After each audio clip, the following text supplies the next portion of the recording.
Andhra Pradesh assembly Lok Sabha ఎన్నికల్లో పిఠాపురం నియోజకవర్గం నుంచి జనసేన అధ్యక్షుడు పవన్ కళ్యాణ్ ఘన విజయం సాధించడంతో జయశంకర్ భూపాలపల్లి జిల్లా కేంద్రంలోని అంబేద్కర్ సెంటర్లో వరంగల్ ఉమ్మడి జిల్లా పవన్ కళ్యాణ్ యువసేన నాయకుడు సిద్ధం రవి ఆధ్వర్యంలో బాణసంచ కాల్చి కేక్ కట్ చేసి ఘనంగా సంబరాలు నిర్వహించారు.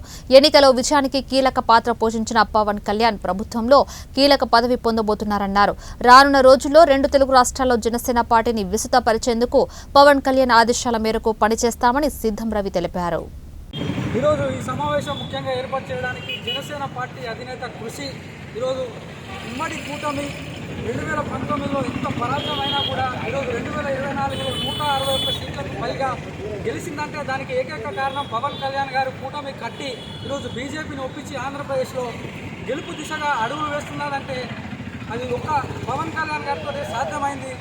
రెండు తెలుగు రాష్ట్రాల్లో జనసేన పార్టీ ముందుకు పోయే అవకాశం ఉంది. ఈ తెలంగాణలో కానీ ఆంధ్రప్రదేశ్లో కానీ పవన్ కళ్యాణ్ గారు నిస్వార్థమైన నాయకుడు అని 40-50 సీట్లు గెలిచే అవకాశం ఉన్న కేవలం ఆంధ్రప్రదేశ్ ప్రజల కోసం 21 సీట్లకే పరిమితమై పోటీ చేయడానికి ముఖ్యమైన కారణం తెలుగు ప్రజల ఐక్యత కోసం పుట్టిన జనసేన పార్టీని ప్రజలు ఆదరించడం. 21కి 21 పోటీ చేస్తే 21 గెలిచే అవకాశం ఈరోజు ఉందంటే పిఠాపురంలో పవన్ కళ్యాణ్ గారు 73,304 ఓట్లతో గెలవడం జరిగింది. గతంలో 2 స్థానాల్లో ఓడిపోయిన వ్యక్తి ఈరోజు ఆంధ్రప్రదేశ్ తెలంగాణ రాష్ట్రంలో 2 రాష్ట్రాల్లో జనసేన పార్టీని ముందుకు తీసుకుపోయే విధంగా తెలుగు రాష్ట్రాల్లో పవన్ కళ్యాణ్ గారి గళం అసెంబ్లీలో వినపడుతుంది. అదేవిధంగా రానున్న రోజుల్లో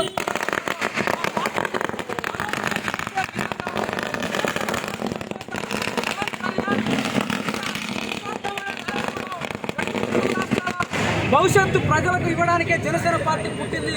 దానికి అనుగుణంగా ఈరోజు మేము జనసేన పార్టీ సెలబ్రేషన్ పవన్ కళ్యాణ్ గారు గెలిచినందుకు కూటమి ఆంధ్రప్రదేశ్లో అధికారం రావడానికి, అదేవిధంగా ఎన్డీఏ భారతదేశంలో ఈరోజు బీజేపీ కేంద్రంలో అధికారం 3వసారి రాబోతుంది. నరేంద్ర మోదీ మరొకసారి ప్రధానమంత్రి కాబోతున్నారు.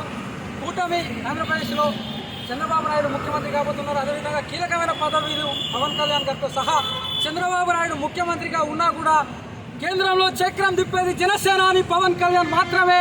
రెండు తెలుగు రాష్ట్రాల్లో మా పార్టీని బలోపేతం దిశగా మేము అడుగులు వేస్తామని ఈరోజు జయశంకర్ భూపాలపల్లిలో ఈ సమావేశం నిర్వహించడం జరిగింది.